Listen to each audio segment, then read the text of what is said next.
In this video, I'm going to share some selected clips of an Akashic Records reading I did for Pleiadian Scribe and her two beautiful starseeds. If you are interested in having a Galactic Akashic reading, please contact me at melissafeick.com under the tab Work With Me. Much love. They're showing me this lifetime you are you have you've spent many experiences. I don't know how open you are, but in the Pleiadian Star System. So you have a lot of Pleiadian, I call it blood, even though like somebody tested your blood, they'd be like, nope, no Pleiadian here. But I see it in the blood system, which isn't necessarily, I see it in the blood. That's the only way. I'm not going to qualify or quantify that. And that's that healer part of you. You've been a healer in many expressions. And why I say expressions instead of lifetimes is because it is an expression. It's an expression of the soul. So it's not like a one lifetime you're this and one lifetime you're that. It's like an expression, and it doesn't always meld like just a lifetime. It's an expressionary energy. But you know, they want to talk a little bit more about your Palladian experience because that's what's kind of waking up in you. There's a lot of um, um, new form energies and vibrations that's coming through for your Palladian um, soul, we'll say.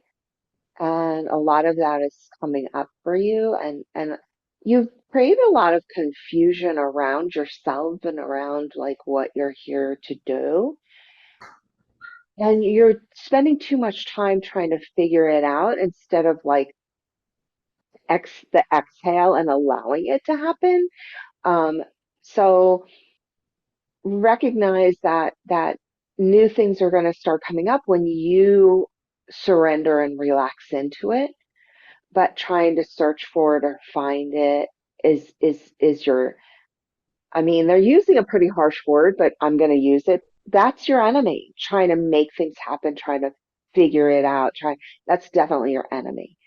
Relaxing into it is more of your flow state, which makes more sense to you, but you've really come into this like, I've got to figure it out and I have to do it now because if I don't do it now, then when will I do it? We're going to go to your father first. You are working on truly embodying your feminine energy, which is there has been a part of you that has kind of like tried to pull in a lot of masculine to get things done. Like, I'll get this done, I'll figure this out, all that analytical structure type of energy. Does that make sense? But you're bringing in, it's time for you to kind of balance that with the feminine. But this has to do with your father. So some of the karmic patterns that are happening right now is from your father. And there's some abandonment stuff as well that you just kind of talked about. This is all coming from some old energies in this expression in this lifetime around your father's stuff. And it's very entangled in that energy, and that's how that's how it makes sense to me and how I'm seeing it. And there's a lot of fear of they're using the word ridicule, and you have to kind of decipher that for yourself. It's not a word. I mean, I just use the words that they tell me, so I trust what they say. So it's talking about ridicule, and then they're also talking about like how you really are activating this other piece of yourself that's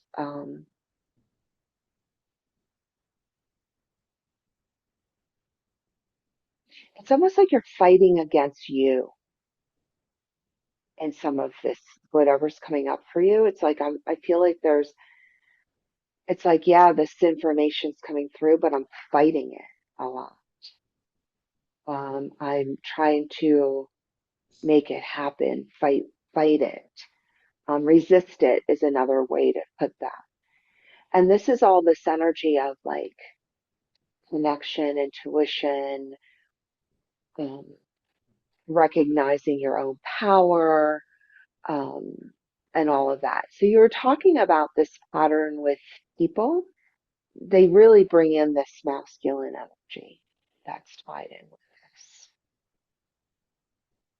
And just because your feelings of unworthiness are coming up because they're ready to be looked at, like really looked at.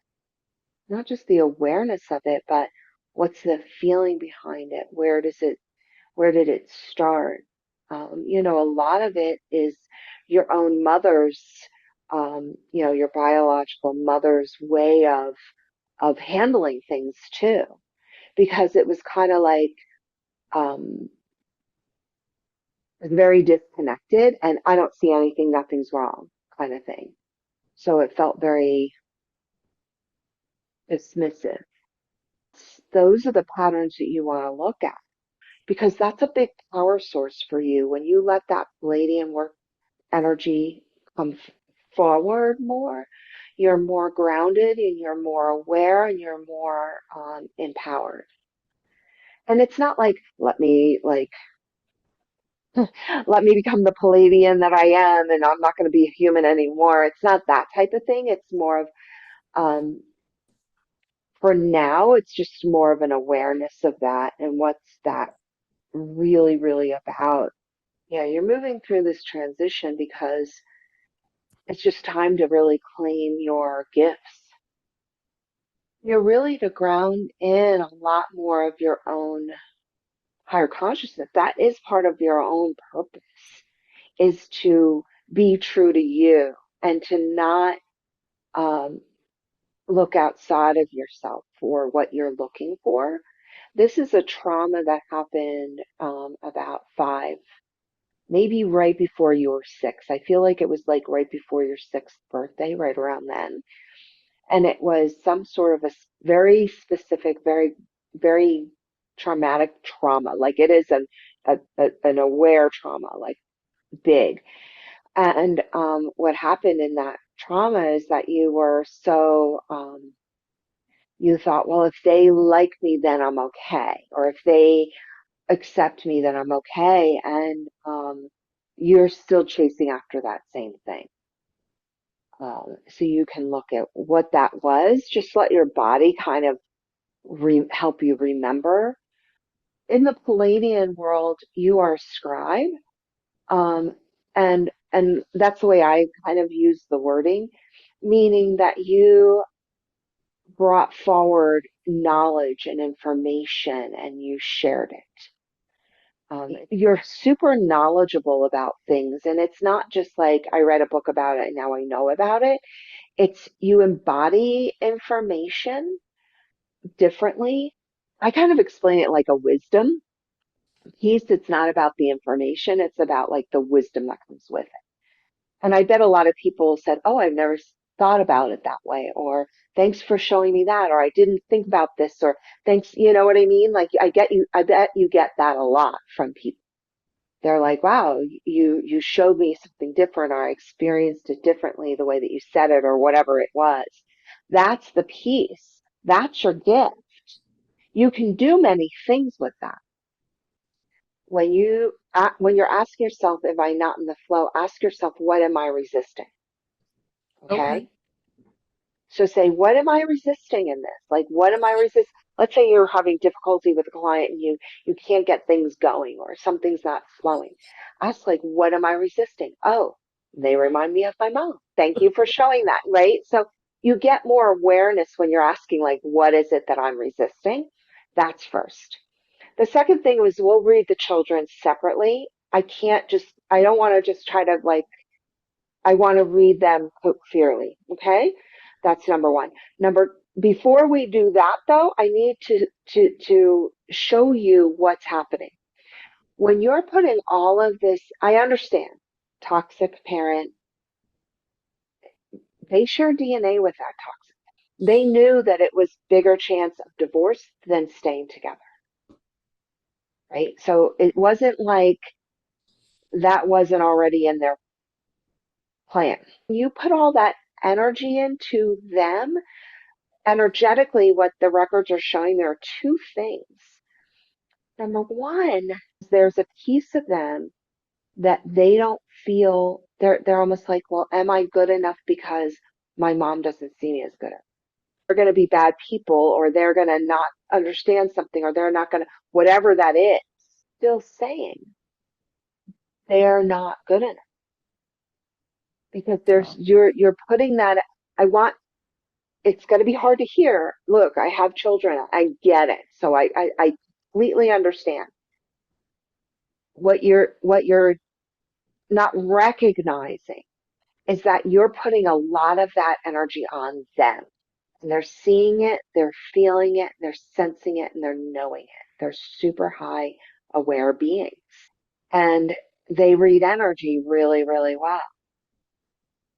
Then you're putting that energy on them. You're not going to understand love. Well, why are you telling them? To be honest with you, wow. Because I heard this really clearly, because as soon as they, I, I'm very telepathic. And when they were saying, like, whatever they just said, they also said she's projecting that on her own unlovable on them. They're showing up for you in that way as well because they think that that's how they're supposed to show up for you. So you're not really modeling unconditional love to them because whether he is a hot mess or not isn't as important as how you're modeling what is possible. But what you're modeling into them is that love is not. So you're doing exactly what you're afraid of. So what needs the most is that there's a thriving on structure, and if it's too loosey goosey, it does not help. So structure is good. Also going asking questions. What is it that you're thinking about? How are you feeling about this? Instead of telling them like this is the way it is, or this is what you think, or this is how you are. Start asking a lot of questions. What do you think? Where do you see that? What do you see coming up there? How are you feeling? Do you realize that nobody asks him? I'm going to explain it this way. This is how a wheel works. Let me tell you exactly everything about it. And, the way that school teaches. I want you to start nurturing that. Saying, well, how do you think? How would you do that? What does that look like to you?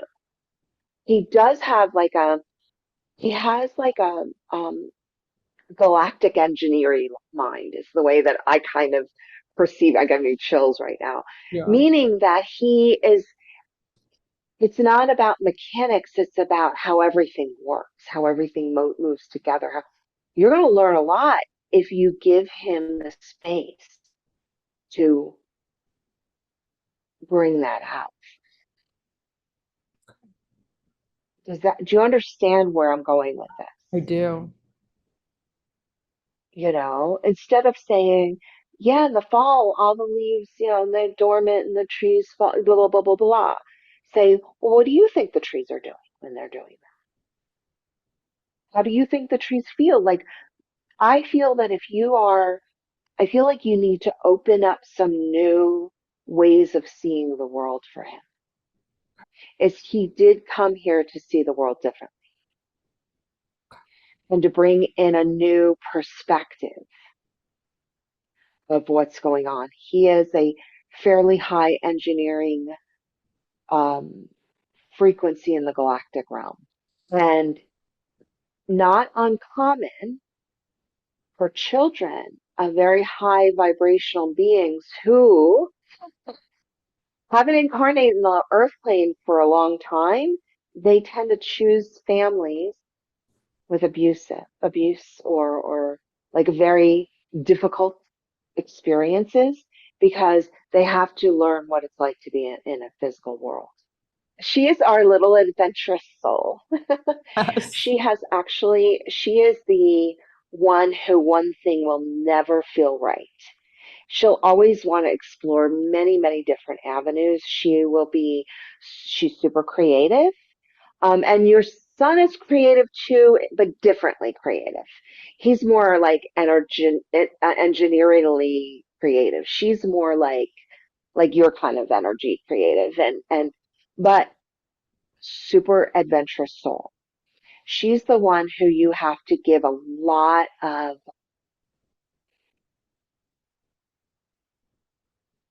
um, I'm trying to understand what they're saying, how they're showing me. It's a lot of experiences and expressions and opportunities.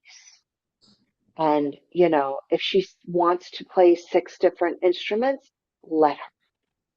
Because there's a little bit, because when she finds something that really works for her, but she won't really find that till she's more toward her teen years. She is the explorer. She's the kid who put everything in her mouth and you were like digging things out. She's also an advanced soul who I can kind of relate to her in the respect that she has been many different beings. And she is the one who came here um, because it's like, oh, let's do the earth plane because so many different things are happening. Those are the explorer souls. I call them the wanderers. That's kind of what they're called. But she's explored many, many different expressions, experiences, lifetimes on other planets and through the transformational energy, all of that. So you kind of, I mean, she will stick with some things, but see, the thing is, she is really smart. She's just a different smart than your son. So don't see her as like, she doesn't struggle academically. But there are times where you have to help her see it a little different.